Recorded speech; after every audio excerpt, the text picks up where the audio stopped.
Y bueno, pues bienvenidos todos. Me da muchísimo gusto de que estén aquí el primer Zoom de este año. La verdad que para mí es un honor de verdad tener a un invitado de lujo que es mi queridísimo Emilio Carrillo que viene desde España. Entonces, de verdad, gracias a todos por estar aquí. Pues es de verdad un privilegio para quien no sepa quién es Emilio, que sea nuevo en este camino, porque yo creo que muchos ya los conocemos.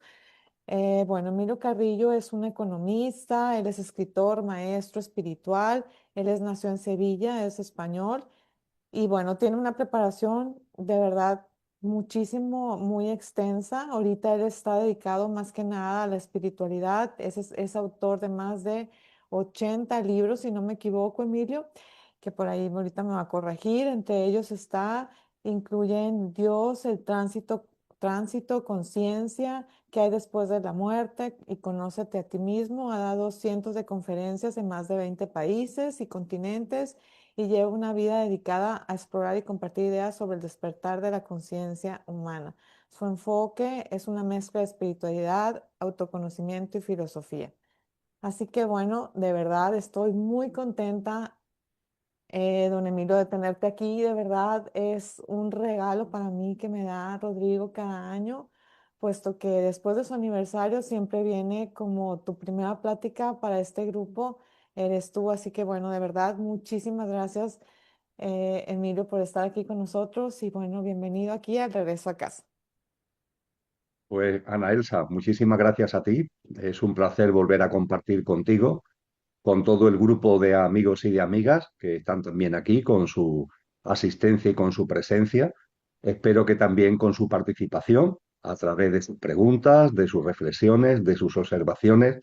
Y para mí también es bello arrancar cada nuevo ciclo anual con este encuentro contigo, que ya se ha convertido en algo casi tradicional. No sé exactamente cuántas ediciones llevamos, pero creo que ya son tres o cuatro, ¿no? Los años en fechas aproximadamente igual de este mes de enero, pues tenemos este encuentro. Y es la cuarta. Inicialmente lo hicimos como una plática mía sobre la vida después de la muerte y que poco a poco ha ido dando lugar al formato más abierto, donde todas las personas que asisten de tu mano, pues tienen la posibilidad de hacer preguntas con relación precisamente a todo lo que es la vida después de la muerte, que yo intentaré responder de la mejor manera posible.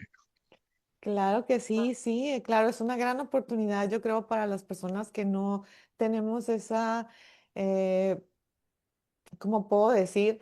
Pues esa, eh, ay, se me fue la palabra, Emilio, pero esa oportunidad tan grande de vivir cerca de ti, de tenerte cerca, de poder ir a tus conferencias, que estamos, pues yo estoy en México, tú vives en España, entonces yo creo que para todas esas personas que vivimos de acá del otro lado del mundo, pues tenemos ahora en este Zoom, pues la oportunidad de poder preguntarte, pues cualquier duda que tengan. Eres una persona demasiada sabia, muy bien preparado con muchísimos temas. Entonces yo creo que aquí pues es una gran oportunidad para poder preguntarte pues toda cualquier duda que tengamos. Aquí pues quiero aclarar que somos un grupo de personas que la mayoría hemos perdido un ser querido como hijos, pareja, hermanos.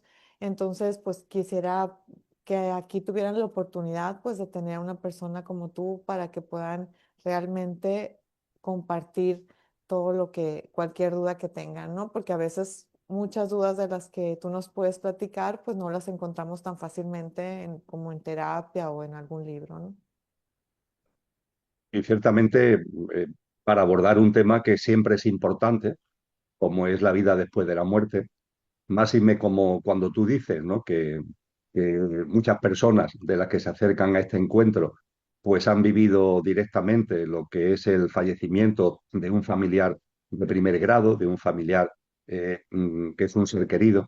Y permíteme, Ana Elsa, que para el arranque, en esta ocasión, haga memoria de las almas que acaban de desencarnar en España el pasado domingo, hace ahora 48 horas, se produjo el incidente que ha sido un accidente de un tren de alta velocidad que descarriló y chocó contra otro que venía de frente. Y aparte de decenas de heridos, el número de fallecidos ya va por 42. Así que permíteme que haga memoria de esas almas y les rinda desde aquí un homenaje a todas ellas y estoy convencido que también el sentir de vosotros y de vosotras se va a unir a ese acompañamiento. Y seguro que esas almas también están experimentando ahora ese tránsito al otro plano al que vamos a hacer referencia en respuesta a vuestras preguntas, porque lo cierto es que la muerte no existe. Lo hemos compartido en los encuentros de otros años y es muy importante que eso lo vayamos integrando, no solamente de alguna forma intelectualizando, sino integrando en nuestra vida, integrando en nuestra existencia, porque tener miedo a la muerte es tener miedo a la vida, porque si se teme la muerte, vemos la vida como una especie de francotiradora que en cualquier momento nos da el susto, a nosotros mismos o a seres queridos. En cambio, cuando vamos integrando, cuando vamos teniendo el discernimiento de que la muerte no existe, de que la muerte es un imposible y que el ser humano es una perfecta conjunción de lo perecedero y de lo imperecedero, de lo que en nosotros es pasajero y efímero, que es lo que a mí me gusta llamar, como muchos sabéis, me gusta llamar el coche, el coche. Es decir, nuestro pequeño yo físico, emocional, mental, la personalidad a ello asociada. En mi caso, este tal Emilio que está aquí expresándose. Eso es pasajero, eso es efímero, y eso sí en un momento determinado va a morir.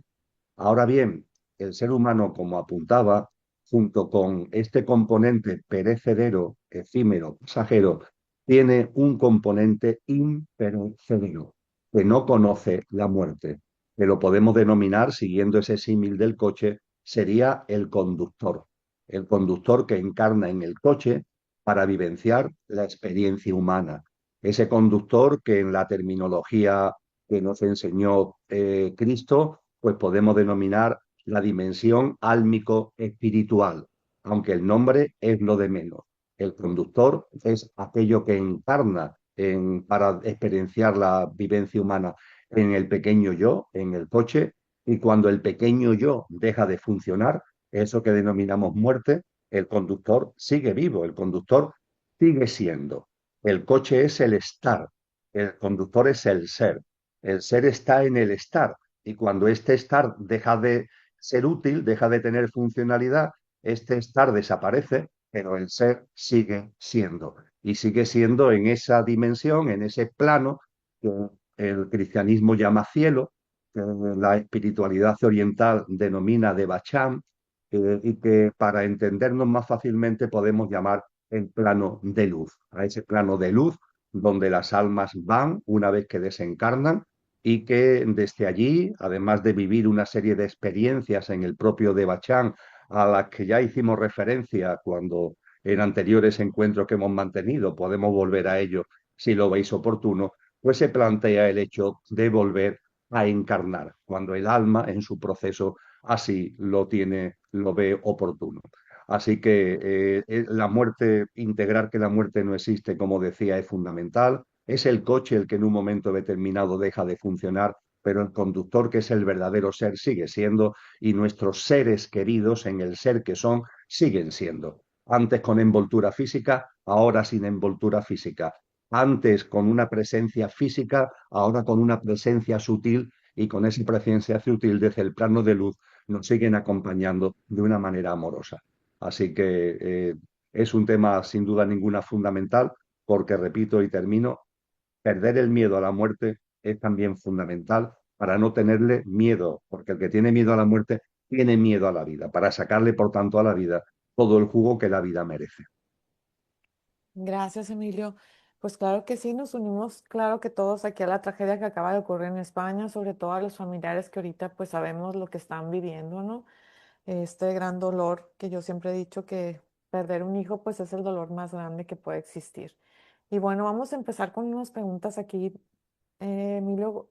Vamos a empezar con la primera que dice, ¿morimos por destino o por las decisiones que tomamos? El momento en el que el coche, ya que hemos hecho este símil de coche y conductor, el momento en el que el coche deja de funcionar, sea por accidente, sea por enfermedad, sea por el motivo que sea, es una elección del alma, una elección del alma. Nadie muere por casualidad.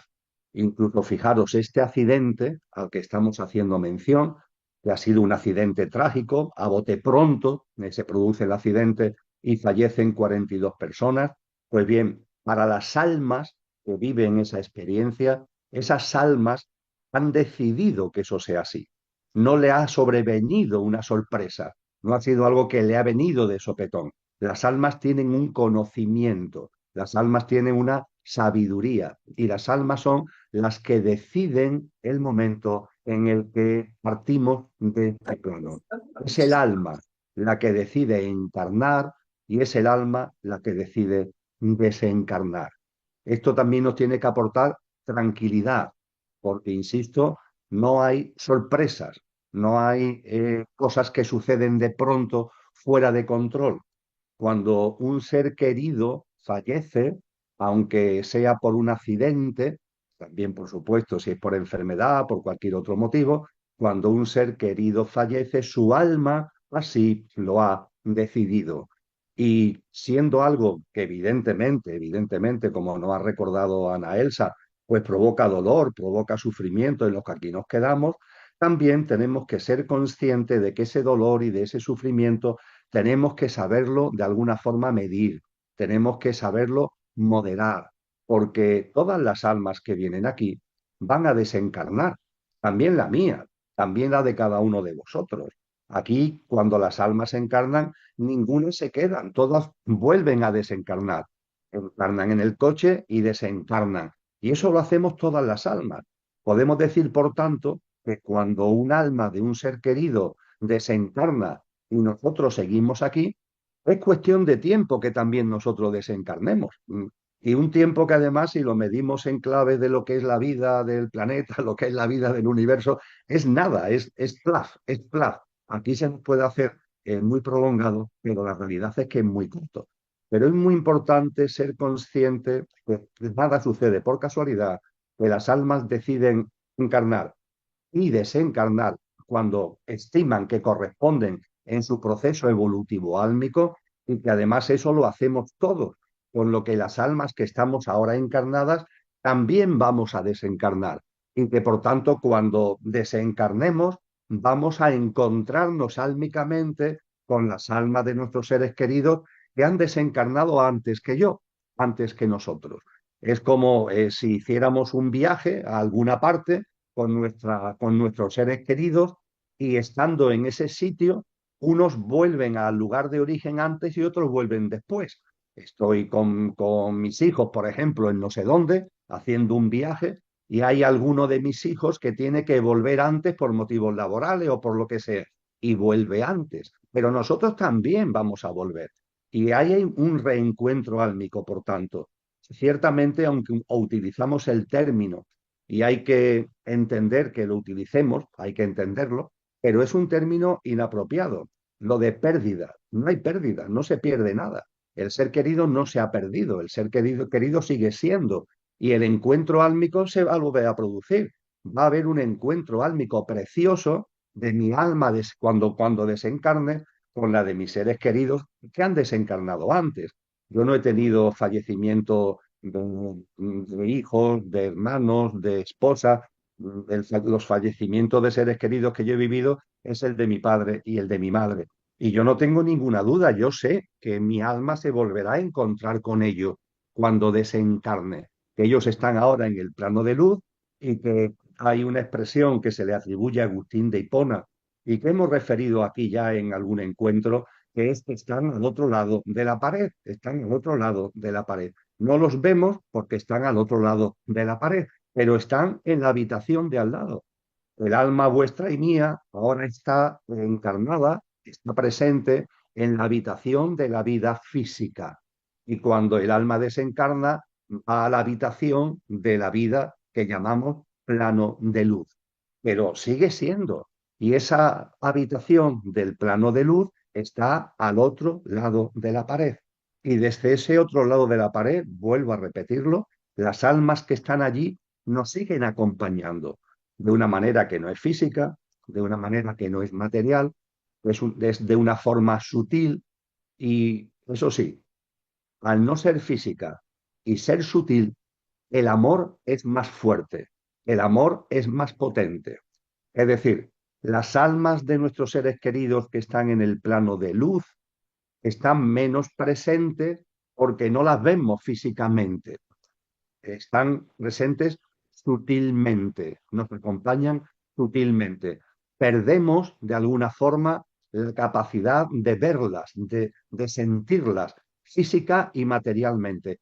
Pero ojo, ganamos el acompañamiento que nos hacen desde el plano de luz está más lleno de amor, está más pleno de amor, es más genuino el amor que nos transmiten desde el plano de luz el que podemos desplegar cuando estamos encarnados en el coche. Y desde luego, las almas desencarnadas no desencarnan por casualidad, es una decisión álmica, es una decisión álmica encarnar, es una decisión álmica desencarnar, el cuándo, el cómo, eso lo elige el alma y a partir de ahí, cuando se produce el fallecimiento, el alma, el ser, sigue siendo y el alma va a la habitación de al lado donde nos volveremos a encontrar cuando nuestras almas también vayan a la habitación de al lado.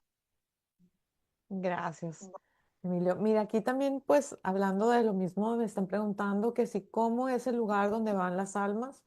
Y también dicen, muchas veces nos dicen que nos acompañan, cómo es eso, que bajan a acompañarnos o también están en otro lugar, a veces muy ocupados haciendo, ¿no? O un tipo de trabajo, de ayuda. Entonces, a ver, explícanos un poquito porque a veces sí es confuso, porque a veces hay personas que te dicen, no los molestes, ellos están ya como que ya no se dan cuenta mucho de lo que nos pasa aquí, pero también te dicen, solamente basta con pensarlos para que estén contigo, para que siempre te acompañen.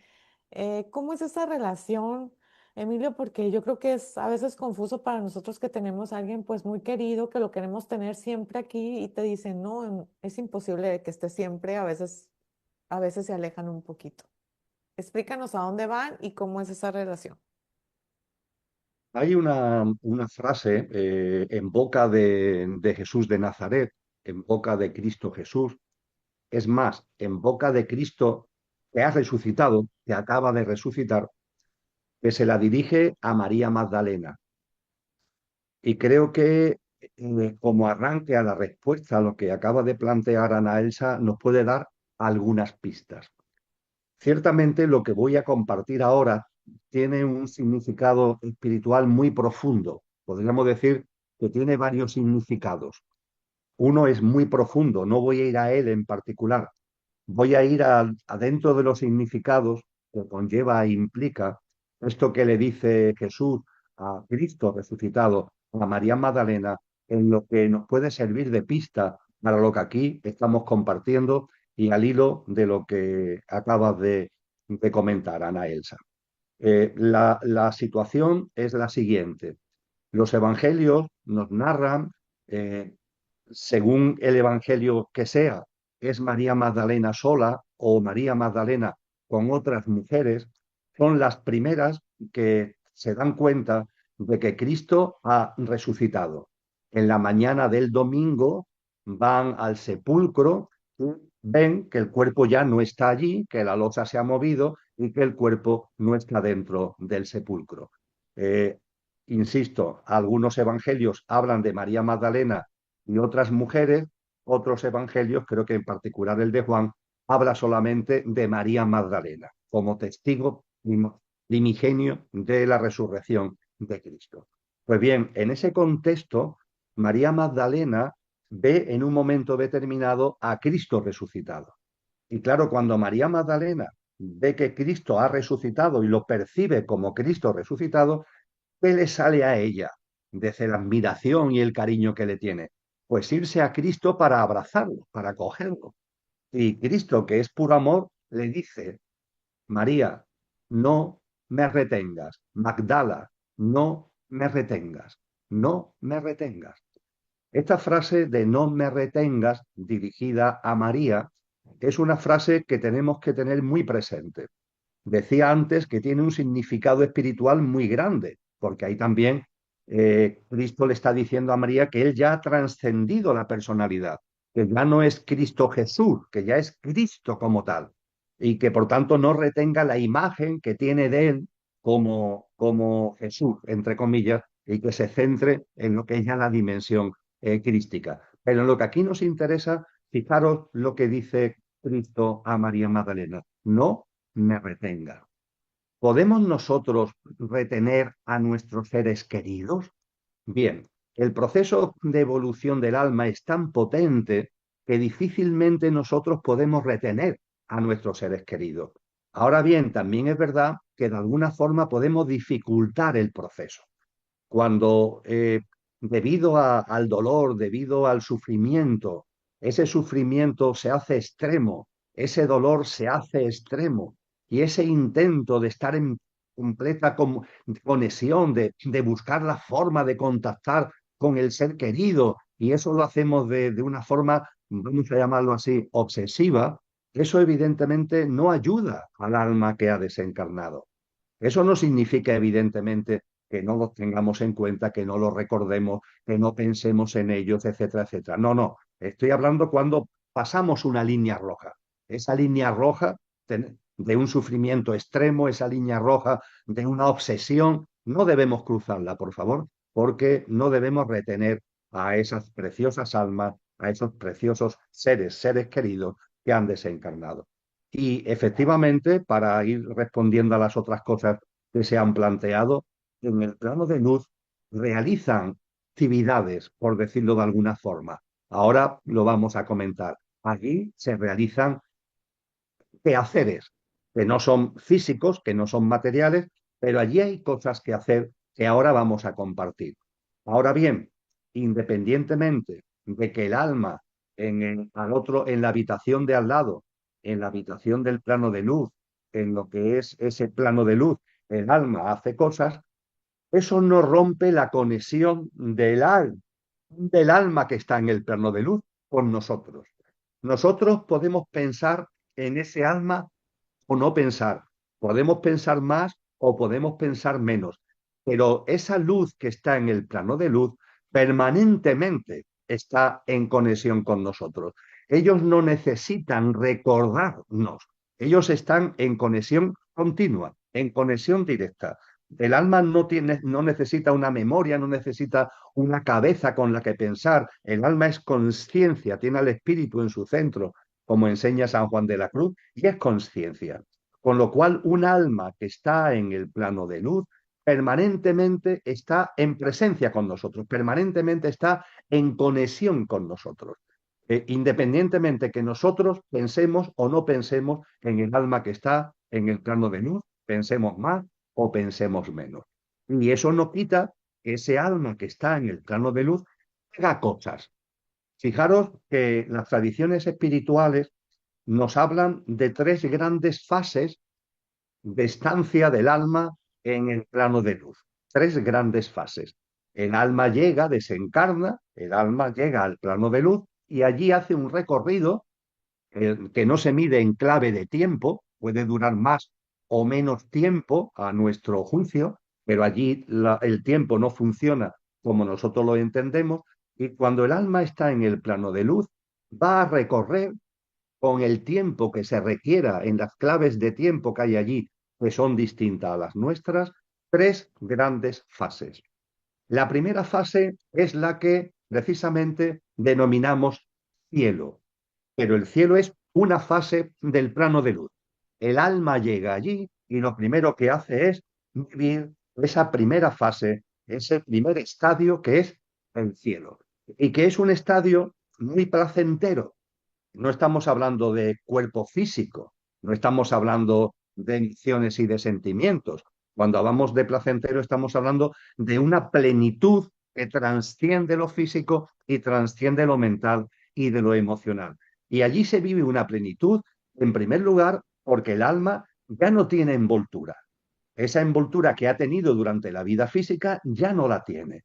Y el salir de la envoltura, eso al alma le da como capacidad, permitirme el símil, como si pudiera respirar. Es como si al estar encarnada estuviera contraída y al desencarnar ya en el cielo, en la primera fase del plano de luz, puede como respirar. Además, allí se producen los reencuentros álmicos con almas de seres queridos que han llegado allí antes que uno. Hay reencuentros álmicos, lo cual evidentemente también es una experiencia gozosa. Pero es que además en el cielo los anhelos se hacen realidad, entendiendo por anhelos no deseos materiales, sino algo más importante, algo más profundo. Cuando estamos encarnados aquí ahora, vosotros y yo, vosotros, vosotras y yo, tenemos deseos de diferente gama, de diferente tipo, pero también puede ser que tengamos anhelos. Los anhelos son de tipo ya más espiritual, de más enjundia, un anhelo de verdad, una sed de verdad, un anhelo de creatividad, un anhelo de belleza, un anhelo de reencuentro álmico con almas que han desencarnado antes que nosotros, un anhelo que va relacionado a veces con capacidades que tenemos innatas de nuestros dones y de nuestros talentos. Esos son anhelos. Y esos anhelos podemos plasmarlo en esta vida física, pero hay anhelos que se quedan como pendientes, que por las razones que sea, en nuestro discurrir en esta vida física, no podemos plasmar, no podemos hacer real.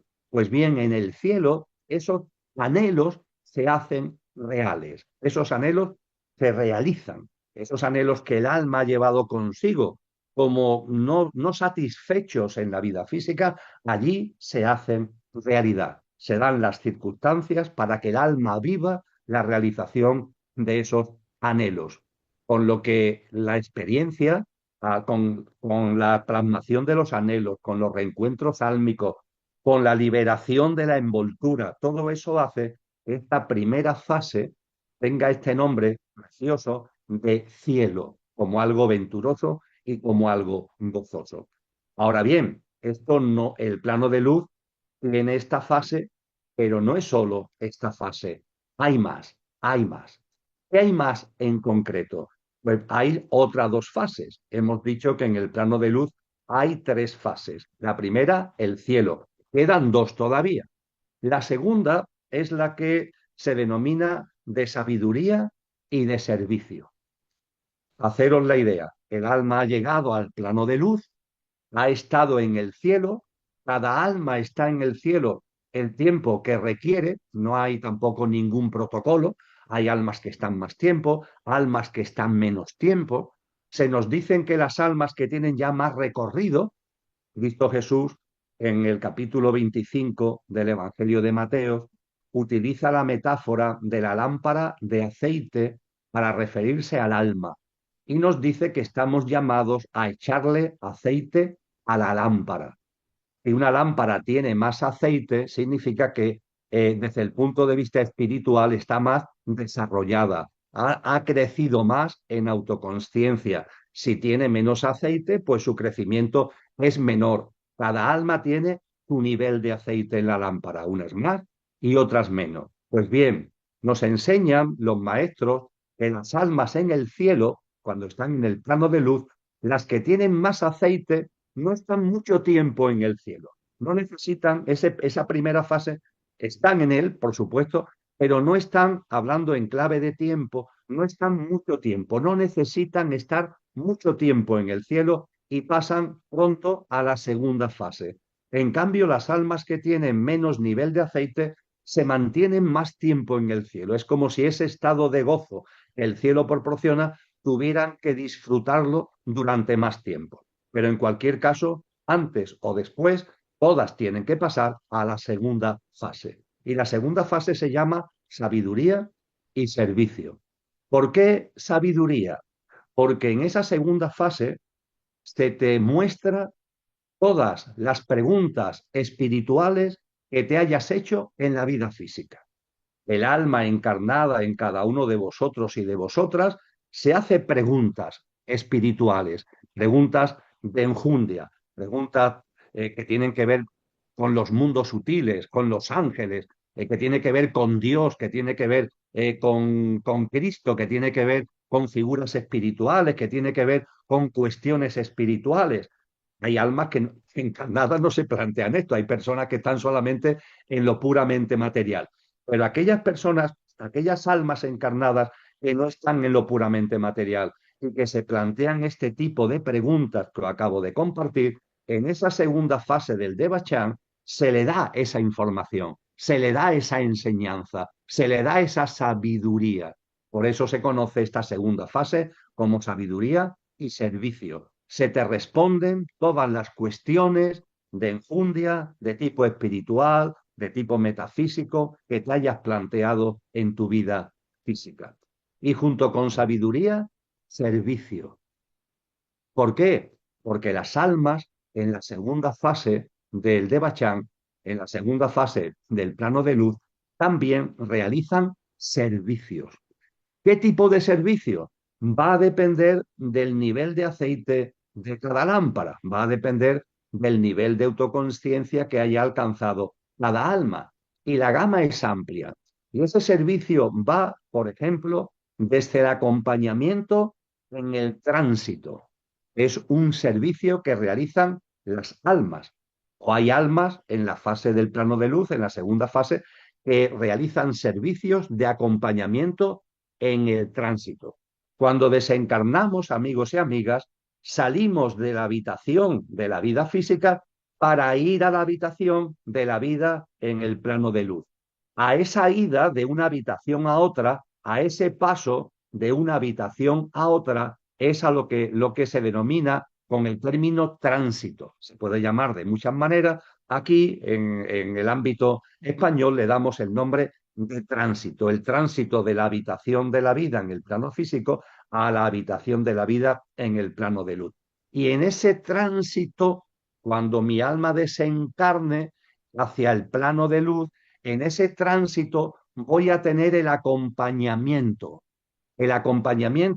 de almas, de seres queridos que hayan desencarnado en el año 2010, el 29 de noviembre del año 2010, a las 16 horas, yo tuve una muerte física. Tuve un accidente que me provocó, me llevaron a la UCI y fallecí, entre comillas, el 29 de noviembre del año 2010 a las 16 horas.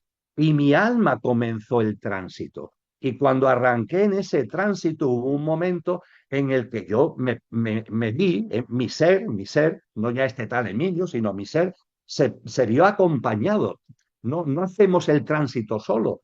Allí estaba el alma de quien fue mi madre, allí estaba el alma de quien fue mi padre, que me acompañaban hacia la habitación en el plano de luz.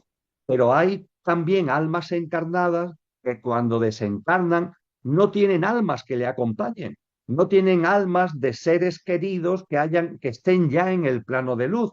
Y entonces, allí en el plano de luz, hay almas que aunque no hayan tenido contigo una relación en este plano físico, se prestan, dan el servicio de acompañamiento. Es muy hermoso, es muy bello. El tránsito en sí es un proceso que puede ser más o menos largo, pero que no hacemos solo. Estamos ahí, acompañados.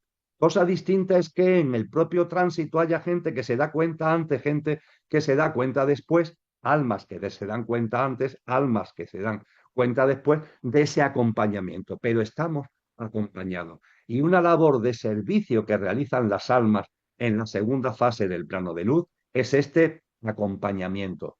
También, amigos y amigas, las almas a veces, desde la segunda fase del plano de luz, realizan acompañamiento aquí, hacen labores de acompañamiento aquí. Y ese acompañamiento es presencia en vibración, presencia en frecuencia vibratoria. Se proyectan a este plano para atraer allá donde se proyectan una vibración muy pura, muy limpia, en el contexto donde se hacen presentes, en el contexto donde se proyectan, aportan armonía, aportan sintonía, aportan paz, y esto no lo hacen con relación a los seres queridos, no, no, lo hacen para labores muy concretas que tienen que ver con almas encarnadas en el plano humano que no tienen nada que ver con ellas, que no han tenido nada que ver con ellas en su encarnación física. A veces esto confunde porque también existe, el mundo de los ángeles existe, también los ángeles realizan labores de acompañamiento y de protección. Pero las almas en el plano de luz, sobre todo las que tienen más nivel de aceite, tienen la capacidad de proyectarse aquí y donde se proyectan, aportar su presencia, aportar su apoyo, aportar su alta frecuencia vibratoria, que conlleva una paz, conlleva una armonía, conlleva un sosiego en situaciones complicadas y en situaciones difíciles. Yo no tengo ningún tipo de duda que cuando, por ejemplo, se produce un accidente como el que estamos compartiendo, que se produjo en el tren de alta velocidad español, hay ángeles acompañando a las personas que están desencarnando y también a las personas que están heridas, pero también puede haber almas en esa segunda fase del Devachan que ante las circunstancias tan duras y tan masivas que se están viviendo, también se hagan presentes aportando su presencia, aportando su tranquilidad. Aunque está referido al mundo de los ángeles, pero también vale para la presencia de las almas, aconsejo ver, lo hemos compartido ya aquí en alguna sesión anterior, aconsejo ver la película El cielo sobre Berlín, El cielo sobre Berlín. Una película donde los protagonistas son ángeles que están aquí, que están aquí. Y en la película se pone muy bien de manifiesto qué tipo de apoyo prestan. Ese apoyo, hay una escena donde una persona tiene un accidente con la moto y queda malherida, apoyada en un puente, y un ángel está al lado. Un ángel se hace presente a un lado. El motorista accidentado no lo ve, pero el ángel está allí. Y esa presencia del ángel aporta un sosiego, aporta una tranquilidad, aporta una armonía en una situación tan difícil. A la persona que lo está viviendo le aporta una paz. Esto también lo hacen las almas en esa fase, en esa segunda fase de sabiduría y de servicio. Por eso decía Ina Elsa que hay personas que dicen, oye, que las almas allí están haciendo cosas. Claro que sí, están aprendiendo sabiduría, están dando servicio, sabiduría y servicio. Claro que hacen cosas. Eso sí, el que hagan cosas no significa que nos olviden. La conexión sutil está siempre con las almas queridas, estamos en este plano. No, no, el que estén en sabiduría y en servicio no rompe la conexión. Por tanto, la primera fase es el cielo y la segunda fase, sabiduría y servicio. Y por fin hay una tercera fase. La tercera fase es donde ya el alma está presta a volver a encarnar. Está ya en disposición de volver a este plano, de volver a encarnar. Por tanto, la tercera fase, es la fase previa a la reencarnación. Esta fase, para los que estéis más interesados, está brevemente, pero muy bien descrita en una obra que tenéis en Internet a vuestra disposición y que aparentemente podemos pensar que no habla de este tipo de cosas, pero tiene una enseñanza muy bella con relación a lo que estamos hablando. Me refiero a una obra de Platón, del sabio, del filósofo griego, que tiene como título La República de Platón. Es un libro gordote que hoy día en Internet está libre, no tiene ningún problema, lo tenéis a vuestra disposición sin ningún tipo de dificultad de acceso. Y la República de Platón, con ese nombre, nos puede despistar, ¿no? Porque podemos pensar que no se tratan temas espirituales. Sin embargo, la República es una gran obra espiritual, ni más ni menos que los diálogos de Platón con su maestro, con Sócrates. Y los dos, Sócrates y Platón, mantienen un diálogo maravilloso sobre temas muy profundos.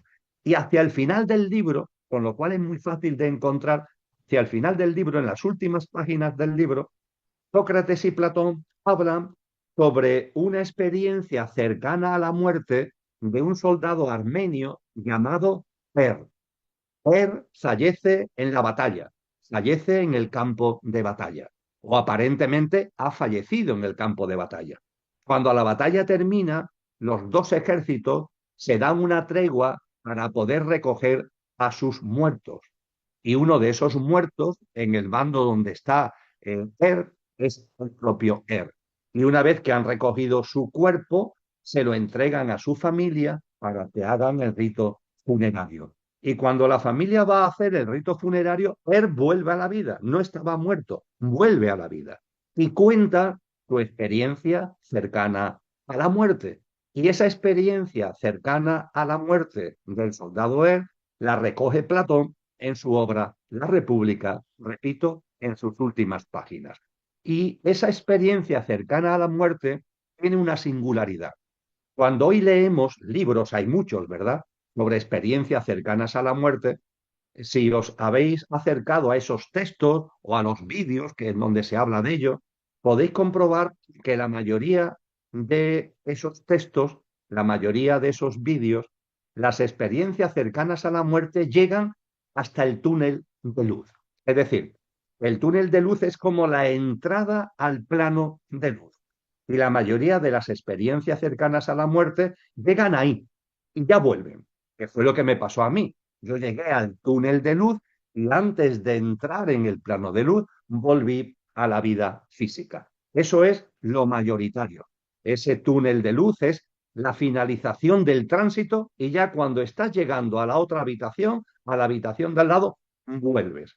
Ese es el esquema, el formato de la mayoría de las experiencias cercanas a la muerte. Sin embargo, hay algunas, entre ellas la de este soldado armenio, que llegan al plano de luz, entran en el plano de luz. Y en el caso del soldado Er, ya no solamente es que entre en el plano de luz, es que recorre todo el plano de luz, recorre el cielo, recorre la fase de sabiduría y servicio, y en lo que ahora corresponde, en lo que estoy compartiendo, incluso amigos y amigas, llega a la tercera fase, llega a esa fase en donde las almas se preparan para volver a encarnar.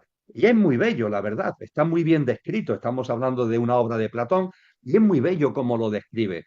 Y allí el momento culminante es cuando ya las almas ya van a volver a encarnar. Y hay una especie de maestra que tiene como nombre, el nombre que le da Platón es la Quesis, podríamos decir que es una especie de ángel, ¿no?, que es el que, por así decir, le da el último aprendizaje antes de volver a encarnar o el último recordatorio antes de volver a encarnar. Y dice Platón que a las almas que van a volver a encarnar en esa última fase, tercera y última fase del plano de luz, la Quesis le dice, es muy bello, almas pasajeras, no lo olvidéis, almas pasajeras, vais al plano físico para efímeramente, no para quedaros. Por eso lo llama almas pasajeras. Es lo que yo decía hace un rato, que aquí nadie se queda, que ningún alma encarna para quedarse. Todas encarnamos y desencarnamos, unas antes u otras después. A eso me refería anteriormente. Y la Quesis dice, almas pasajeras, vais a pasar el río del olvido. ¿Qué es esto del río del olvido? Porque cuando volvemos a encarnar, no recordamos todo lo que hemos vivido y experienciado en otras encarnaciones. En el plano de luz, sí. En el plano de luz, el alma sí tiene el bagaje y es consciente de todo el bagaje, de todas las encarnaciones que ha desarrollado. En cambio, cuando volvemos a encarnar, no nos acordamos. No nos acordamos ni de la encarnación inmediatamente anterior. A eso es lo que la que se llama el río del olvido. Almas pasajeras, vais a volver a encarnar, vais a pasar el río del olvido. Y sigue haciendo dando una serie de indicaciones y de enseñanzas y termina diciendo, y ahora que vais a volver a encarnar, tener siempre presente, la virtud estará a vuestro alcance. La virtud estará a vuestro alcance. La virtud, el ser buenas personas, el vivir de forma amorosa, de forma compasiva, de forma empática, de forma honesta, de forma honrada. La virtud estará a vuestro alcance. De hecho, la virtud es lo que aporta aceite a la lámpara. Un alma crece en aceite, crece en autoconsciencia cuando vive en virtud, cuando experiencia la virtud. Por eso la Quesis a esas almas pasajeras le dice, vais a volver a encarnar, la virtud estará a vuestro alcance. Que la hagáis vuestra o no depende solo de vosotras, almas pasajeras. Que hagáis vuestra o no la virtud depende solo de vosotras, porque Dios es inocente. Dios no tiene que ver con el hecho de que tú, una vez que encarnes, hagas tuyo la virtud o la rechaces. Eso va a depender de ti. Es tu responsabilidad, es tu elección. Y en esta obra de Platón se nos describe, por tanto, esa tercera fase. Con lo que, amigos y amigas, termino y resumo, el plano de luz tiene tres grandes fases: el cielo, gozo, una fase de puro gozo y de reencuentro álmico. Segunda fase, sabiduría y servicio, de la forma que he compartido. Y la tercera fase, la preparación para volver a encarnar.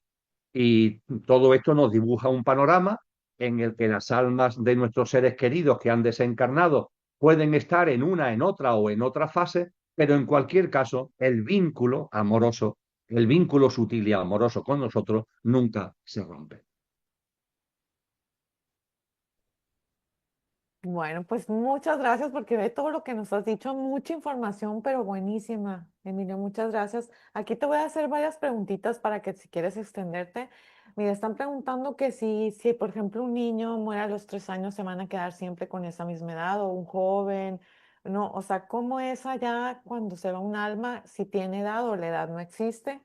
También están preguntando, por ejemplo, que si el, que si un suicidio, por ejemplo, es igual de todo lo que nos acabas de describir o es diferente porque a veces te dicen, no, si se suicidó, pues ya va a pagar y se va, Dios lo condena y ya sabes, no tantos mitos que hay sobre el suicidio, entonces eso también genera mucho, mucho dolor, mucho miedo en nosotros, ¿no? Los que vivimos un duelo por suicidio. Y bueno, más que nada es eso y ahorita si quieres te digo más. Muy bien. Pues empezando por la primera de las dos cuestiones que has planteado. Las almas no tienen edad. No, el concepto de edad no cabe aplicárselo a un alma. El concepto de edad tiene que ver con lo físico, tiene que ver con lo material. El alma encarna en un formato, en un coche material, pero el alma no es material y el alma no tiene edad. Con lo que el alma, cuando sale del cuerpo, no tiene edad. Y cuando llega al plano de luz, no tiene edad. Es una forma, podemos explicitarlo, explicarlo de esa manera, es una forma de luz, es una forma de luz. Y esa forma de luz no tiene edad. Si es un alma que encarnada cuando desencarna tiene 3 años, es una forma de luz en el plano de luz que no tiene edad. Si tiene 90 años, cuando llega al plano de luz, es una forma de luz que no tiene edad. Del concepto de edad tenemos que olvidarnos. Esto también es importante en nuestro día a día, porque somos muy dados a olvidar esto en nuestra cotidianidad. Tener en cuenta que podemos tener delante a un niño, por ejemplo, o una niña de 5 años, por decir algo. Y efectivamente el coche tiene 5 años, pero el alma no tiene 5 años. El alma tiene un bagaje. Ese alma que está encarnada en ese coche, en ese niño o niña que ahora tiene 5 años, ese alma tiene un bagaje. Y ese alma tiene un nivel de aceite acumulado de encarnaciones anteriores. Lo realmente importante no es la edad del coche, lo realmente importante es el bagaje de aceite, la evolución en autoconsciencia que el alma haya logrado a través de su cadena de encarnaciones. Con lo que tú puedes tener delante a un niño de 5 años cuya alma tiene mucho nivel de aceite. Y puedes tener delante a una persona de 50 años que su alma tiene muy poco nivel de aceite. Mm, Nos fijamos mucho en la edad del coche y olvidamos lo que es la presencia del alma y el propio nivel en autoconsciencia del alma. Por lo tanto, en definitiva, cuando hablamos de alma, no hay edades y en el plano de luz no hay edad para el alma. Hayas desencarnado aquí con 3 añitos o con 80 añitos, allí eres alma, una forma de luz que no tiene edad. En cuanto al tema del suicidio, bien, hay muchos tipos de suicidio, muchos. Y habría que ir a cada caso en particular para poder hacer una especie de valoración, aunque teniendo en cuenta que realmente lo que hay detrás de un suicidio, quien únicamente sabe la verdad, es la propia alma. Es decir, si yo tengo delante a una persona que conozco mucho, que a lo mejor un ser querido, y creo que la conozco bien y he convivido con ella, y etcétera, etcétera, y esa persona se suicida, por mucho que yo conozca a la persona, lo que ha movido, lo que hay detrás ahí, por así decirlo, el trasfondo que hay detrás, es muy difícil percibirlo. Ahí se mueven un montón de parámetros, numerosos parámetros que escapan de lo intelectual. Y de hecho, ante una misma situación, las personas pueden reaccionar de forma muy distinta. La situación es la misma, pero como se subjetiviza, es muy diferente. Lo mismo lo que para mí tiene una importancia mediana, para otro tiene muchísima importancia y es muy grave, o viceversa. Es muy difícil ponerse en el lugar de otro. Esto es importante porque hay personas que cuando un ser querido fallece, dicen, pero ¿cómo no me di cuenta? ¿Cómo no lo vi venir? ¿Cómo no fui capaz de alguna manera de percibir que estaba ahí en la posibilidad del suicidio para intentar evitarlo? Es que es muy difícil, porque tiene que ver con procesos interiores. Y esos procesos interiores no solamente no se ven, sino que son complicados, muy complicados de percibir. Dicho esto, cuando nos centramos en el hecho del suicidio, la regla general es que el hecho del suicidio es una forma de muerte más. Es decir, todo lo que hemos compartido con relación a el alma, el tránsito, el plano de luz, no cambia, porque la persona aquí, en la muerte, haya sido un suicidio, haya sido una enfermedad o haya sido un accidente, no cambia. El tránsito, que puede hacerse más o menos prolongado, quizás sea importante en este punto recordar, aunque lo hemos hablado en otras sesiones, pero hacer una especie de pequeño resumen, el tránsito está llamado a que el alma se quite todos los restos, ¿eh? Todos los restos de la envoltura que ha tenido en la encarnación física. En el tránsito, como decíamos antes, el alma va de la habitación de la vida en el plano físico, en el plano material, al plano de luz. A esto es a lo que llamamos el tránsito, ¿verdad? Bien, pues este tránsito, durante el mismo, el alma se va quitando toda la envoltura que ha tenido en la habitación del plano material. Porque hay que tener en cuenta que cuando estamos aquí encarnados, no solo tenemos un cuerpo físico, también tenemos un mundo emocional, también tenemos un mundo mental. Y de todos los componentes emocionales y mentales, también tenemos que quitarnos estos componentes. Al plano de luz, el alma tiene que llegar limpia, tiene que llegar sin ningún resto de la envoltura que ha tenido en su encarnación física. Tiene que llegar sin restos físicos, tiene que llegar sin residuos o restos emocionales y sin residuos o restos mentales. El cuerpo físico lo dejamos aquí, en cuanto que fallecemos, el alma sale del coche y el cuerpo físico lo dejamos aquí. Pero ¿y lo emocional? ¿Y lo mental? Eso no se disuelve tan rápidamente, eso no es automático como sucede con el cuerpo físico que abandonamos. El tránsito es el espacio, es el estado en donde lo emocional y lo mental que todavía hay adherido, por así decir, adherido al alma, el alma se lo va quitando. Y esa limpieza de lo emocional y de lo mental es más rápida, es más ágil, es más sencilla cuando la persona ha llevado una vida, vamos a llamarle normal, es decir, cuando ha sido buena persona, cuando se ha comportado medianamente bien, cuando ha tenido una actitud en la vida pues amorosa, compasiva, etcétera, etcétera. Cuando hemos sido lo que decía mi paisano, el gran poeta Antonio Machado. Cuando hemos sido buena persona en el buen sentido de la palabra, decía el buena persona en el buen sentido de la palabra, lo emocional y lo mental se quita, se disuelve en el tránsito con mucha facilidad. Y el tránsito, por tanto, es rápido.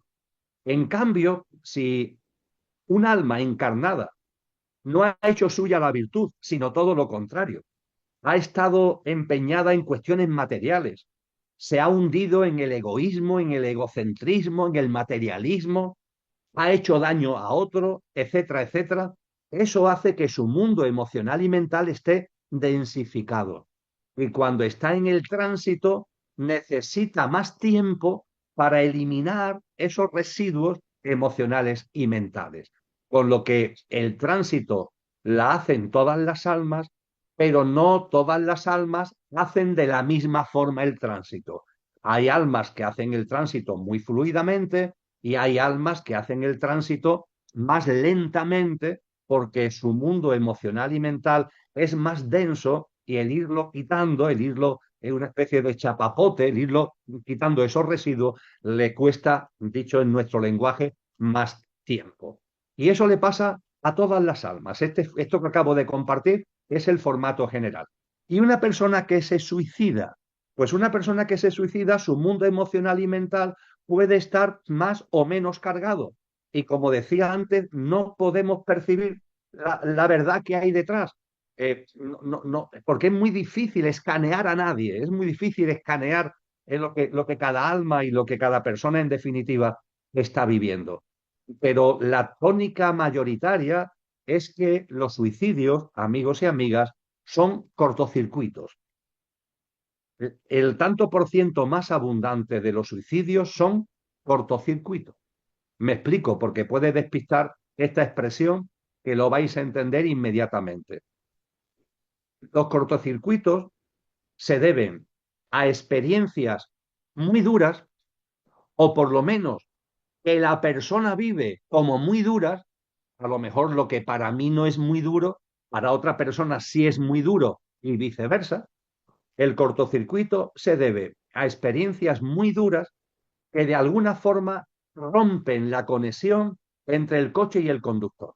Por eso se habla del cortocircuito. Es como si la conexión que hay, lógicamente, entre el conductor y el coche y el conductor, se viera afectada por algunas vivencias, por algunas experiencias que provocan ese cortocircuito. Ejemplos, enfermedades. Puede haber una enfermedad mental, por ejemplo. Cuando el coche tiene una enfermedad mental, esa enfermedad mental puede actuar de cortocircuito e inducir al suicidio. Cuando se produce el cortocircuito a través o debido a una enfermedad mental, el alma no tiene repercusión. Para el alma no se le puede decir, pues ese alma hay que castigarla porque no. No, no, no. Si es que el alma sí, el alma está ahí. Finalmente la decisión ciertamente es del alma. Pero es que ha habido un evento, ha habido un hecho, ha producido un cortocircuito, ha inducido el suicidio y desde ese punto de vista podríamos decir que el alma, aunque es el protagonista, pero podríamos decir que el alma es inocente porque lo que ha derivado en el suicidio ha sido ese cortocircuito. Es el ejemplo de suicidio, hay bastantes, debido a enfermedades o afecciones mentales. Igualmente hay que tener en cuenta que hay enfermedades mentales que el paciente, el que la sufre, se le recetan medicamentos que como efecto secundario inducen al suicidio. Esto puede sorprender, pero no hay que sorprenderse. Hay medicamentos que cuando cogemos el prospecto, efectos secundarios, y en los efectos secundarios se nos dice que induce posible inducción al suicidio. Yo esto lo he hablado con psiquiatras y le he preguntado, oye, a esta persona que tiene una enfermedad mental, ¿cómo le recetáis un medicamento que el propio prospecto pone que tiene como posible efecto secundario la inducción al suicidio? Y los doctores, las doctoras, los psiquiatras me han dicho, vamos a ver, Emilio, la posibilidad de que se dé esa inducción al suicidio, la probabilidad es muy pequeña.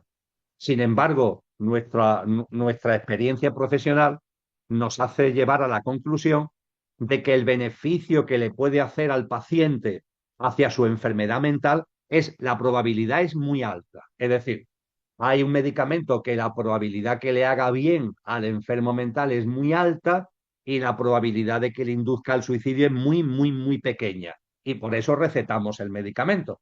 Pero ojo, el medicamento tiene como posible efecto secundario el suicidio. Y de hecho hay personas que se suicidan como cortocircuito provocado por los efectos secundarios del medicamento. Ahí volvemos a lo de antes. Ese alma es, entre comillas, inocente. Ese alma no es que se esté comportando de una forma, no, no, es simplemente un cortocircuito. Vuelvo a utilizar la expresión. Y fijaros, rizando más el rizo todavía, siempre ha habido y hoy hay muchas almas valientes. ¿Qué son las almas valientes? Las almas valientes son las que tienen una voluntad fuerte de ganar aceite para la lámpara. Quieren aprovechar esta encarnación, amigos y amigas, quizá os pase a vuestras almas. Quieren aprovechar esta encarnación para ganar aceite. No quieren volver a encarnar, estar aquí y que esto pase sin conseguir nada, perdiendo el tiempo, por así decir.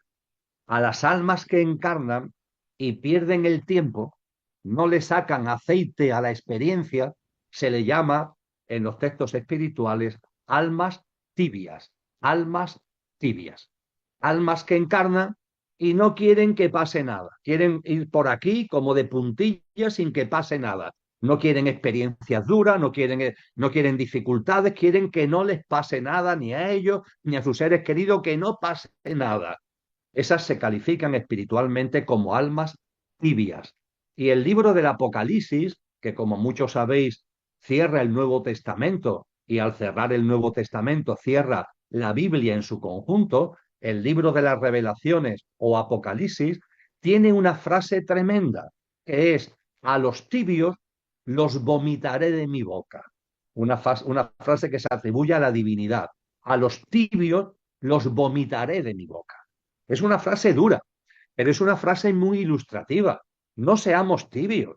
Aquí no estamos para caer en la tibieza. Aquí estamos encarnados, volvemos a encarnar almas pasajeras, volvemos a encarnar para hacer nuestra la virtud y para sacar aceite a la lámpara.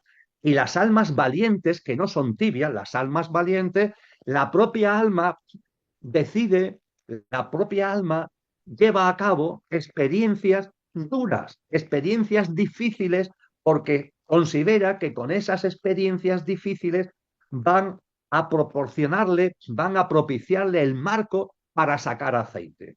Esto pasa, amigos y amigas, con muchos de vosotros y de vosotras.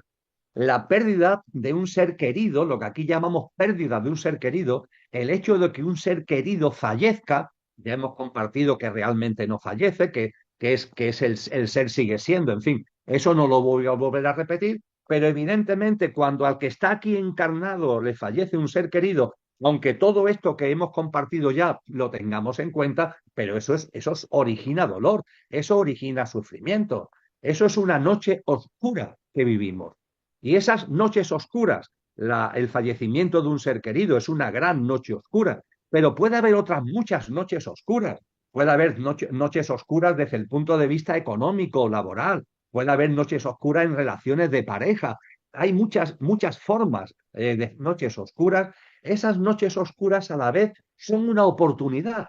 Son una oportunidad para que recapacitemos, son una oportunidad para que no caigamos en la distracción, en el entretenimiento.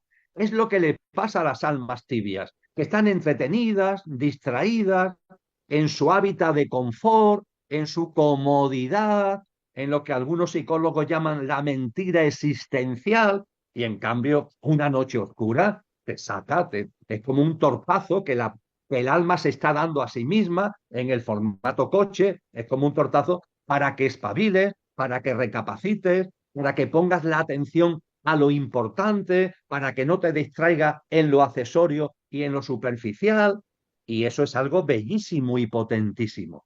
Pero hablando del suicidio, ¿y si el alma que ha decidido vivir una noche oscura, cuando está viviendo la noche oscura, se le hace tan insoportable que se produce el cortocircuito que le induce al suicidio. Esto ocurre con frecuencia, amigos y amigas. La experiencia de noche oscura no ha llegado por casualidad. El alma ha participado en el hecho de que se produzca. Ha sido una elección del alma, ella sola o junto con otras almas. Ha sido una elección. Pero aun siendo una elección, cuando estás viviendo la noche oscura, se te puede hacer insoportable. Hace ya mucho tiempo, estamos hablando de sabios de hace mucho tiempo, nos decían, ningún alma elige experiencias que no pueda soportar. Ningún alma elige experiencias que no pueda soportar.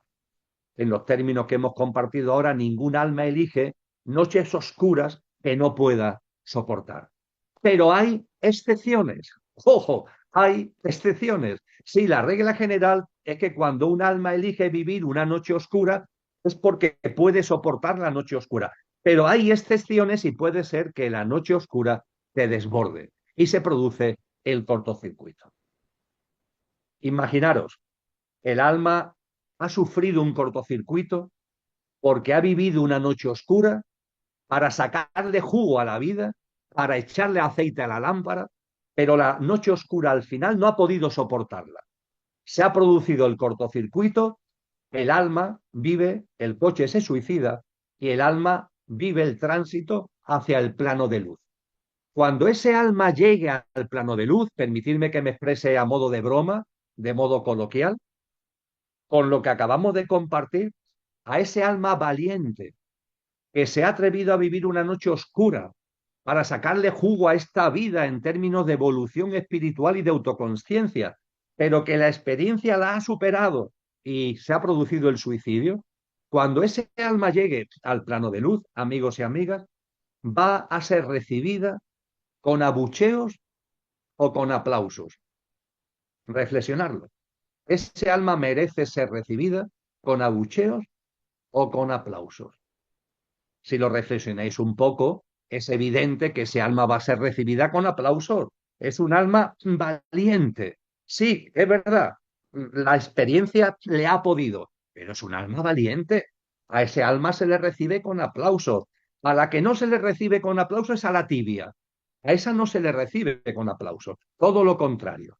Entonces, cuando hablamos de suicidios, eso que nos dicen las religiones dogmatizadas, el suicidio, qué malo es el suicidio.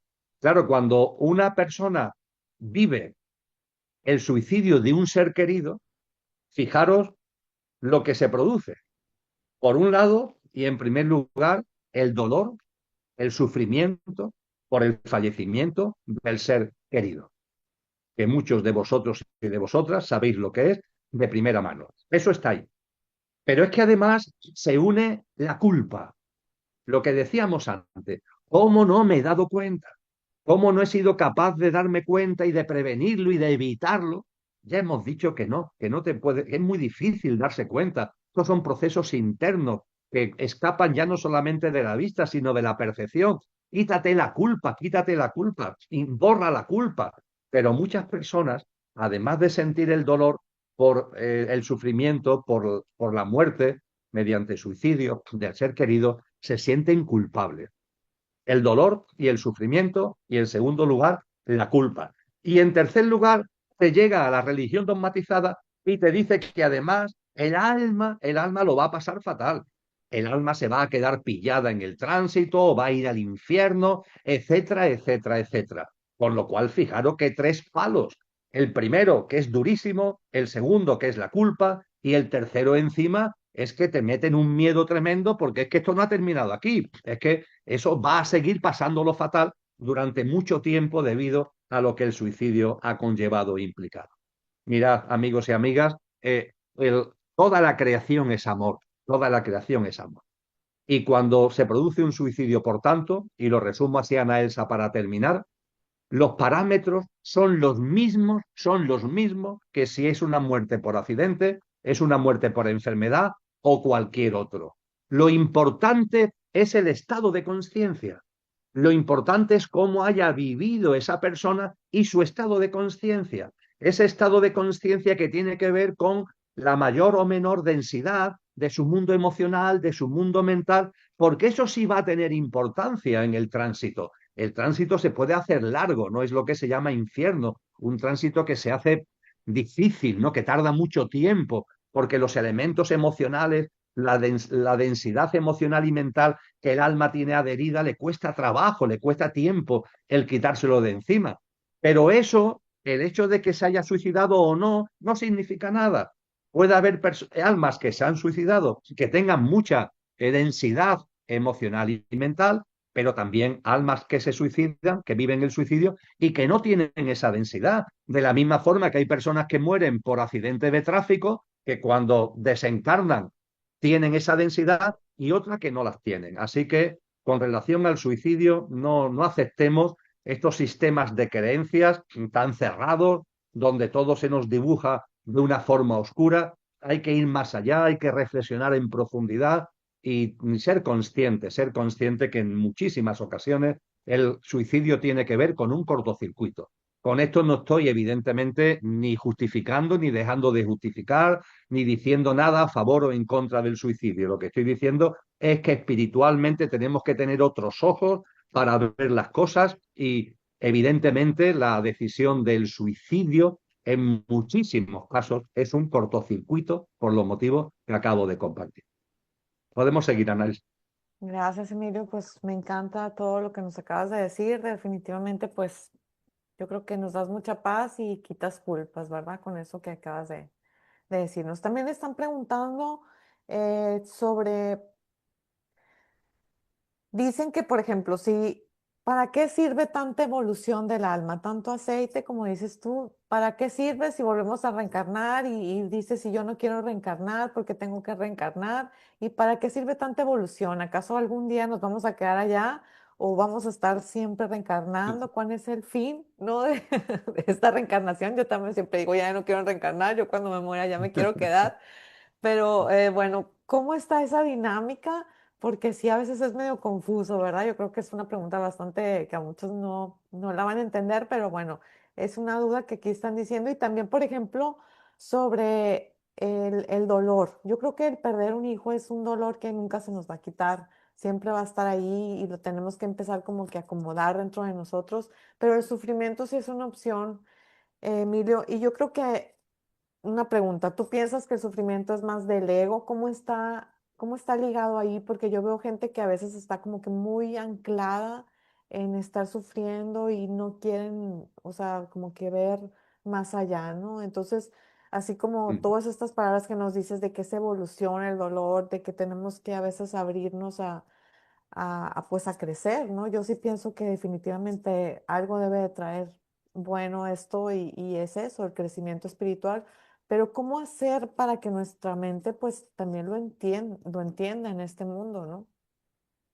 Muy bien, pues vamos a ambas cosas, Ana Elsa. Empiezo por lo segundo. Efectivamente, has hecho muy bien en ponerlo sobre la mesa, tú o la persona que lo haya sugerido, la diferenciación entre dolor y sufrimiento, porque efectivamente son distintos. Lo usamos como sinónimo. Yo el primero lo he venido usando como sinónimo en lo que he ido compartiendo hasta ahora.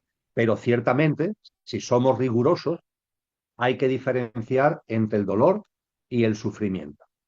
Por ejemplo, cuando integramos, como decía al principio casi de la sesión, cuando integramos que la muerte no existe, cuando ya soy plenamente consciente de que mi ser querido sigue siendo, cuando tomo conciencia de que aquí todas las almas estamos de paso, que somos almas pasajeras, la de mi ser querido que ya se ha ido, pero también la mía que también se irá.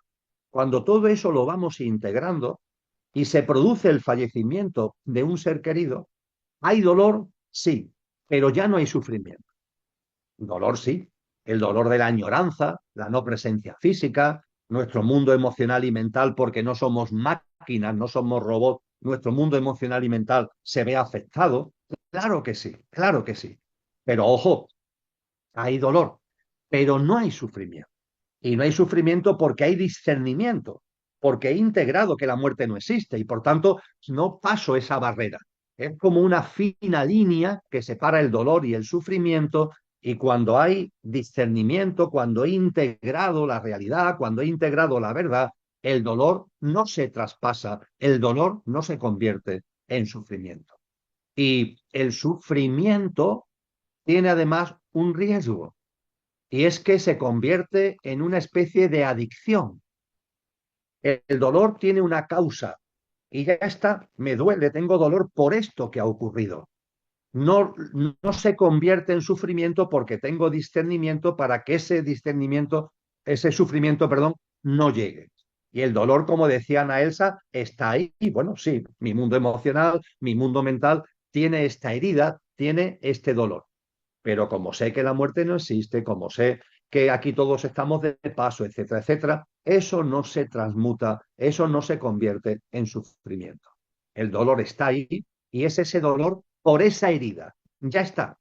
¿Qué sucede con el sufrimiento? El sufrimiento es adictivo y, por tanto, impregna otras cosas. Es decir, tienes un sufrimiento que ha derivado de algo que ha pasado, que te ha originado dolor, pero además se ha transmutado en sufrimiento, pero es que el sufrimiento es como una mancha de aceite que se expande y llena otras cosas de tu vida que no tienen que ver con lo que ha originado el sufrimiento. Eso no le pasa al dolor, tú tienes dolor por esto y ya está. En cambio, cuando esto se traslada al sufrimiento, este sufrimiento, insisto, es como una mancha de aceite que va como expandiéndose a toda tu vida. Hay un maestro oriental que en una de sus cartas, en una de sus lecciones, dice, he conocido personas que solamente me saben hablar de cuánto sufren, de su sufrimiento. Y son personas que si no sufren por una cosa, sufren por otra. Que cuando están sufriendo por A, pero A ya no está, sufren por B. Es la mancha de aceite. Y cuando B no está, sufren por C. Han convertido el sufrimiento en el eje de su vida. Dice, son personas que si no sufrieran, se morirían, porque su vida ha dejado de tener sentido si no es con base en el sufrimiento. Son palabras muy duras, pero es verdad. Yo he conocido personas conmigo, se han relacionado personas que si no sufrieran, no sabrían qué hacer con su vida, porque no hacen sino sufrir permanentemente, porque el sufrimiento es una mancha de aceite que todo lo llena. Por tanto, tenemos que tener discernimiento para evitar que el dolor se convierta en sufrimiento. Claro que hay dolor cuando un ser querido no está con nosotros, su presencia física, su cercanía, todo lo que con las conversaciones, etcétera, etcétera. Pero es dolor, es dolor. No consintamos que se convierta en sufrimiento. Y no se convierte en sufrimiento cuando tomamos conciencia. Y esa conciencia está clara en nuestra vida. Nuestro ser querido sigue siendo, sigue existiendo. Está en un plano sin envoltura física, donde se producen todas las cosas que antes compartíamos y sigue siendo, sigue existiendo. Y desde allí mantiene un vínculo sutil, pero muy amoroso con nosotros. Y cuando esa conciencia la tenemos, se evita que el dolor se transmute en sufrimiento. Y también decía Ana Elsa, ¿todo esto para qué? Es decir, ¿por qué un alma tiene que evolucionar y esta dinámica hasta cuándo y de qué manera? Bien, creo que es importante el que tengamos en cuenta que el alma es como un instrumento del espíritu. San Juan de la Cruz, eh, en su poema Llama de Amor Viva, también lo tiene recogido en textos en prosa, y lo que nos enseña San Juan de la Cruz ha sido también explicado y mostrado por otros maestros y por otras maestras, por sabios y sabias, nos dice el alma y en su centro el espíritu. El alma y en su centro el espíritu. El espíritu es la esencia divinal, la divinal esencia, lo llamó San Juan de la Cruz, que todos atesoramos y que todos poseemos. Decía la sabiduría de siempre, la sabiduría primordial o perenne, nos dice, aquello que no tiene origen, en referencia a Dios, no lo llama Dios, la sabiduría primordial no le quiere dar un nombre, no lo quiere llamar y le dice aquello que no tiene origen, es origen de todo lo originado. Y al ser origen de todo lo originado, se encuentra presente e inmanente en todo lo originado. En aquello ponemos, como dice el diccionario español, Dios, la palabra Dios. ¿Y qué nos está diciendo esta enseñanza espiritual tan profunda? Dios, que no tiene origen, no se ha originado, no tiene principio y no tiene fin. Dios, que no tiene origen, es origen de todo lo originado y se encuentra presente e inmanente en todo lo originado, también en ti y también en mí. La huella, la presencia de la divinidad está en cada uno de nosotros. San Juan de la Cruz lo llama la divinal esencia. En el ámbito occidental lo llamamos espíritu. A esa presencia divinal en nosotros es el espíritu. Y el espíritu, para poder encarnar en la vida física, en la vida material, utiliza un instrumento. Ese instrumento es el alma. El alma es el instrumento que utiliza el espíritu para poder encarnar en el mundo de la materia. Cuando un ser humano quiere adentrarse en las profundidades del océano, necesita un instrumento, ¿verdad? Un batiscafo, una sonda marina.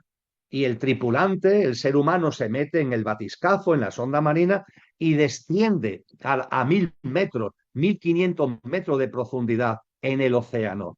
Y a través del batiscafo, a través de la sonda marina, con sus focos, puede percibir cómo es ese mundo de silencio en esas profundidades. El batiscafo tiene unos brazos articulados para coger muestras de fauna, de flora, de tierra.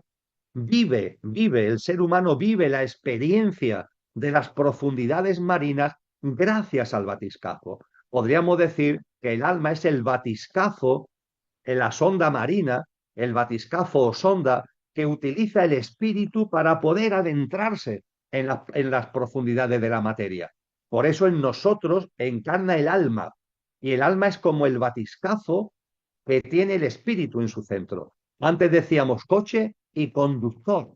El conductor encarna en el coche, el conductor imperecedero encarna en el coche efímero y pasajero para experienciar la vivencia humana, ¿verdad? Pues bien, dentro del conductor tenemos que diferenciar entre el verdadero conductor, que es la divinal esencia, que es el espíritu, y el alma, que es el instrumento, el batiscafo, que le permite el acoplamiento al conductor en el coche. Creo que con este símil nos podemos acercar a las verdades espirituales que nos han enseñado a lo largo de la historia los grandes sabios y sabias sobre el espíritu y sobre el alma. Y nos dice San Juan de la Cruz, y el espíritu en el centro. Y fijaros el poema en el que esto se recoge, llama de amor viva. Esto de llama de amor viva, si leéis el poema, nos enseña que el alma está llamada en su crecimiento espiritual, en la medida en que va teniendo aceite, está llamada a ser incendiada por el espíritu. El alma, como batiscafo, como instrumento del espíritu, está llamada a convertirse en espíritu, por decirlo de alguna forma, a que el espíritu, aunque sea el alma un instrumento de él, el espíritu la impregne de tal forma, la llene de tal forma, que el alma arda bajo el influjo del espíritu. A eso es lo que San Juan de la Cruz denomina llama de amor viva. El espíritu es una llama de amor viva que permanentemente está ahí y que está llamado a incendiar el alma. Ese mayor nivel de aceite, ese incremento del nivel de autoconsciencia, esa evolución álmica es una evolución que, siguiendo a San Juan de la Cruz, es el incendio del alma. El alma se va incendiando, el alma se va impregnando de esa divinidad que ya está en ella, pero que está en el centro y que está llamado a irse extendiendo por el alma entera. Esto es lo que las tradiciones orientales llaman la iluminación. Lo que San Juan de la Cruz llama el incendio del alma es lo que las tradiciones orientales llaman la iluminación.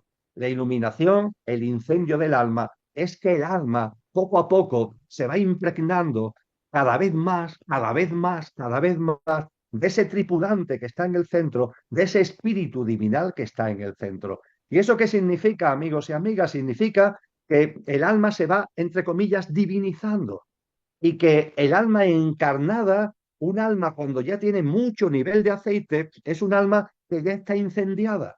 Y cuando un alma está incendiada, cuando un alma está iluminada, la forma de vivir aquí es traer el cielo a la tierra, traer el cielo a la tierra. Es una forma de vivir la experiencia humana y material, sin embargo, con los parámetros de nuestra propia divinidad, porque dicen los textos sagrados, estamos hechos, hablando de la divinidad y del ser humano, dice que estamos hechos a su imagen y conforme a su semejanza.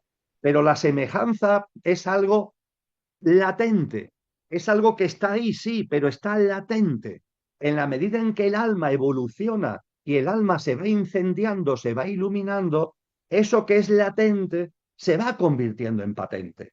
Y eso es lo que estamos llamados, amigos y amigas. Estamos llamados a que vivamos nuestra vida no desde el coche, sino desde el conductor. A que este tal Emilio no vaya por la vida en modo coche inconsciente, que este tal Emilio no sea un coche loco que va por la vida con el conductor dormido. No, estamos llamados a que el conductor tome el mando consciente de nuestra vida, para que el coche no sea un coche loco, que tome el mando consciente de la vida.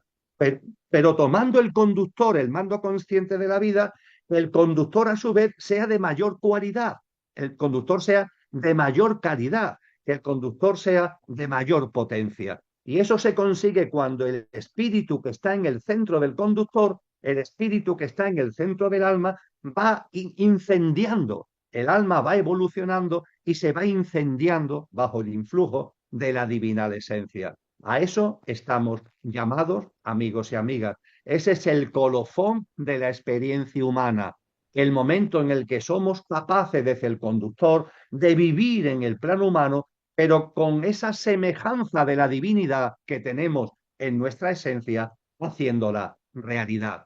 Podríamos decir que este es el llamado, la convocatoria, el camino y el sendero al que estamos llamados y al que estamos convocados. Y es algo absolutamente maravilloso. San Juan de la Cruz, por seguir con él en el cántico espiritual, hace referencia a cómo se vive cuando eso se consigue. Y él, hablando de Cristo Jesús, hablando de una experiencia vivida en el plano humano, donde eso se ha hecho de manifiesto, en el cántico espiritual, San Juan de la Cruz nos dice que esto significa vivir, fijaros, qué belleza, dice, pasó por estos sotos con presura, y yéndolos mirando con solo su figura, vestidos los dejó de hermosura.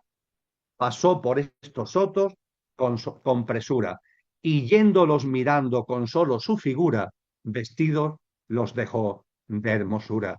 A eso estás convocado tú, a eso estoy convocado yo, a que nuestra alma se incendie en su evolución y a que la esencia divinal se haga patente, que el conductor entero ya tenga esa presencia divinal y que el coche esté bajo el mando consciente de ese conductor, en donde la presencia divinal se ha hecho íntegra. Y entonces vivimos aquí, viviendo, llevando esa hermosura, llevando esa divinidad que está ahí latente, haciéndola patente. Y esto, como también él dice a continuación, significa que ya solo el amar es mi ejercicio, que ya solo el amar es mi ejercicio. A eso estamos convocados, amigos y amigas, y además se nos dice que cuando terminemos la experiencia humana, la dimensión álmico-espiritual que ha conseguido todo lo que acabamos de compartir, sigue vivencias en otras dimensiones y de otra forma, aunque eso ya escape por completo de lo que aquí nos trae.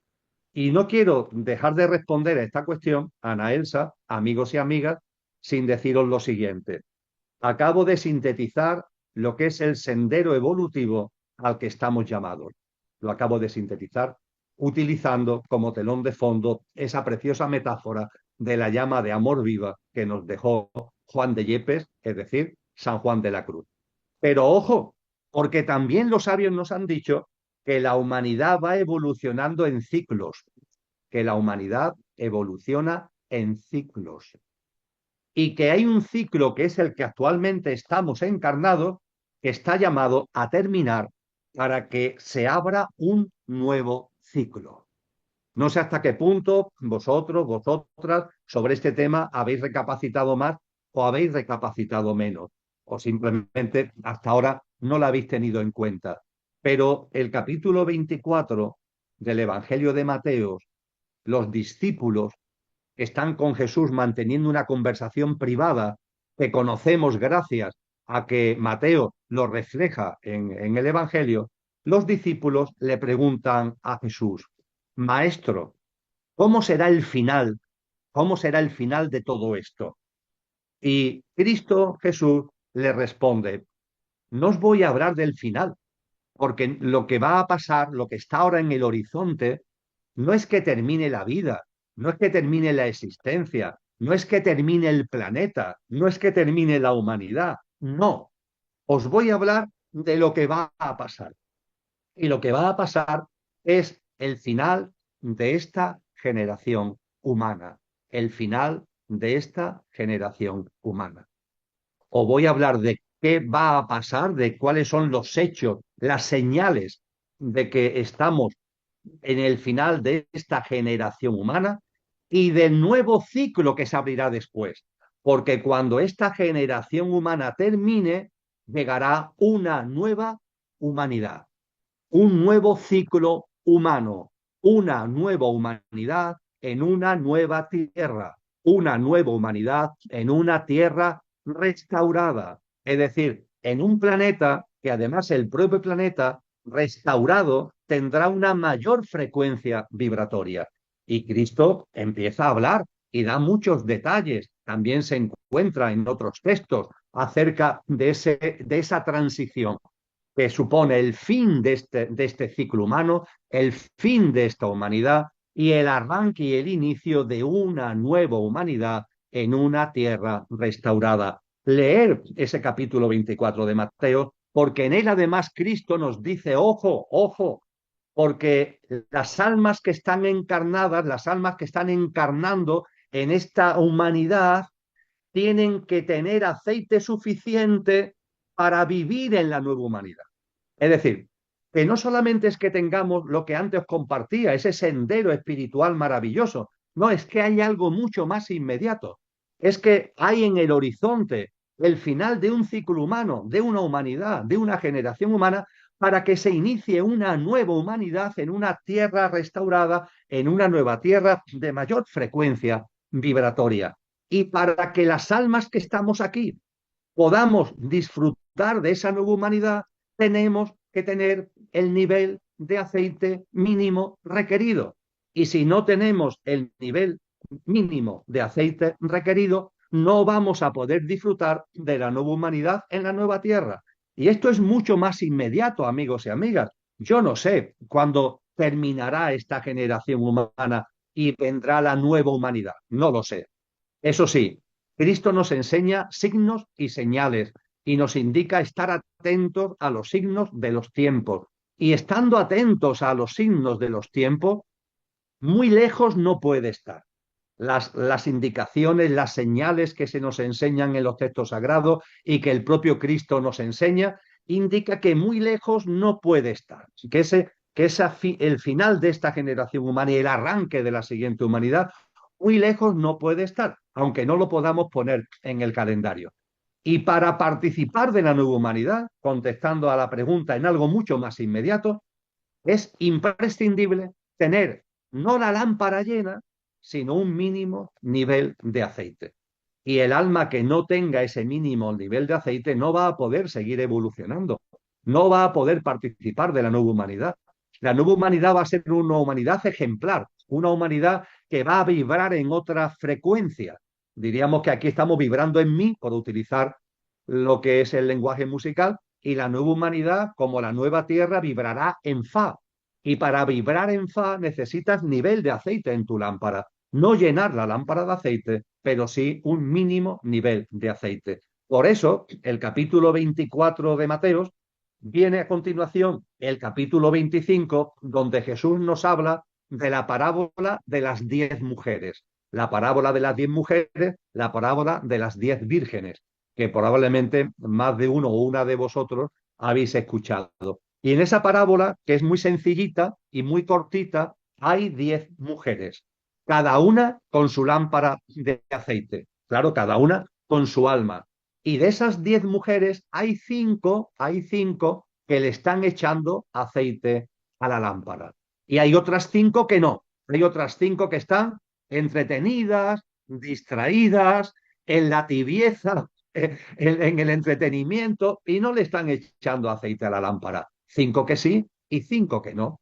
Y las 5 que sí le están echando aceite a la lámpara le dicen a las otras 5, oye, espabilaros, que en cualquier momento puede llegar el novio y abrirse las puertas del banquete nupcial.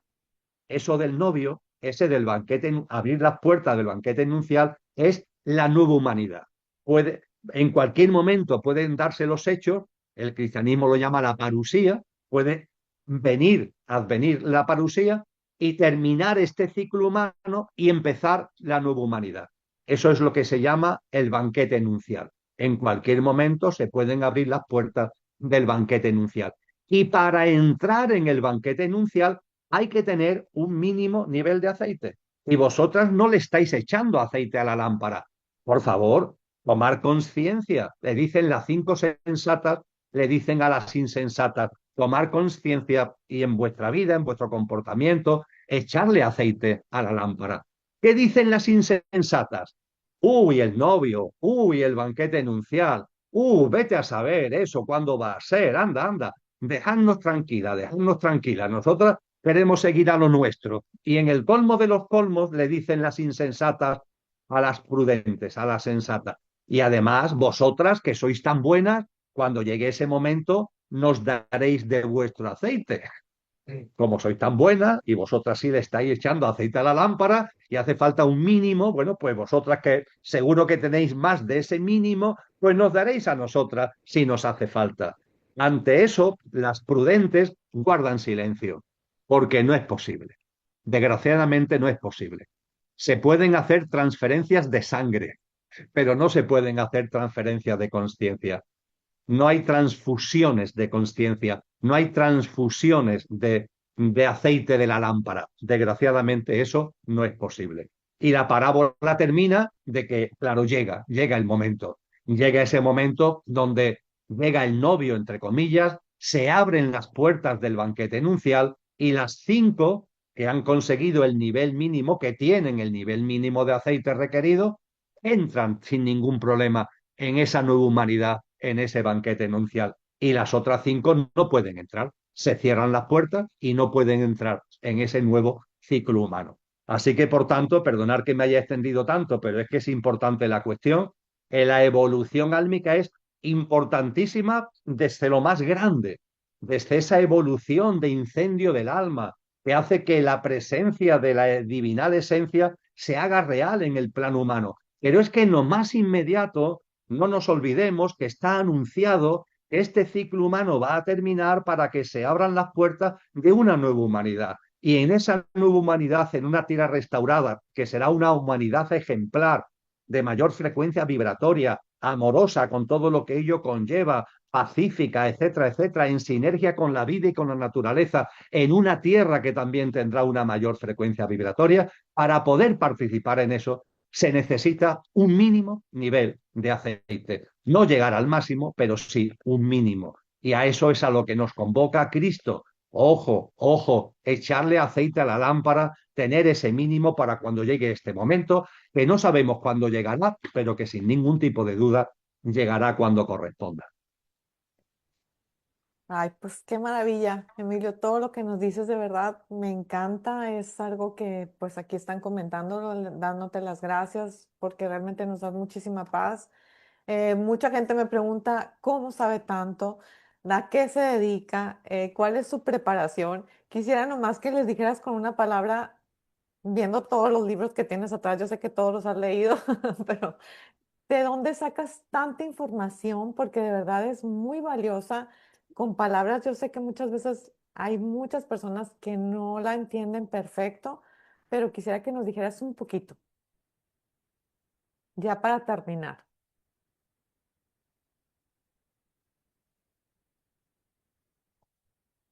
Creo que aquí se nos quedó congelado.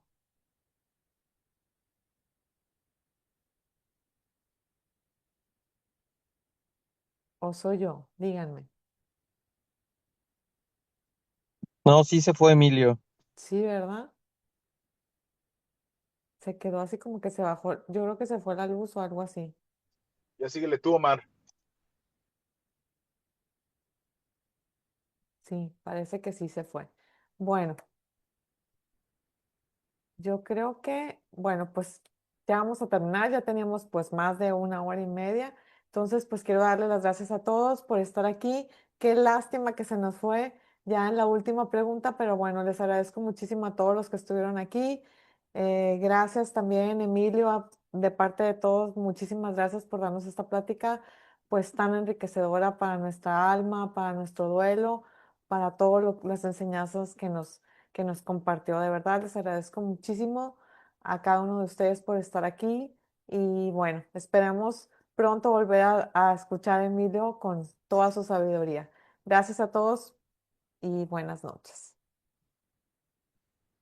Gracias, Ana Elsa. Bonita noche. Gracias. Muchas gracias, Ana Elsa. Bye, Gracias, gracias. Ana Gracias, Elsa. Ana. Saludos. Gracias. Saludos a todos. Gracias, Un abrazo. Ana Gracias, Elsa. madre. Gracias.